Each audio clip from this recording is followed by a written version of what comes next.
Þegar ég vil hafa 2 glugga eða 2 forrit opin hlið við hlið, þá vel ég hvaða glugga ég vil hafa opin vinstra megin og held þá Windows-takkanum á lyklaborðinu niðri og ýti á örina til vinstri í örvalyklunum.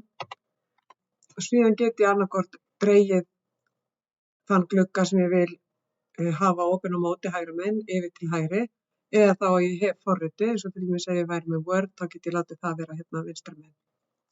Það get ég gert með því að annaðhvort draga eins og ég gerði núna, eða halda Windows-takkanum niðri og ýta á hægri lykilinn. Þá gæti þetta gerst að það sem kemur á móti minnkar og ég vel þann glugga sem ég vil hafa opin á móti og þá svona hálfpartinn festast þeir saman, þannig ég get mjókkað annan og breikkað hinn og svo öfugt. Þannig að þeir fylgist að ef ég vil fá tímabundið eitthvað stærra pláss öðru megin.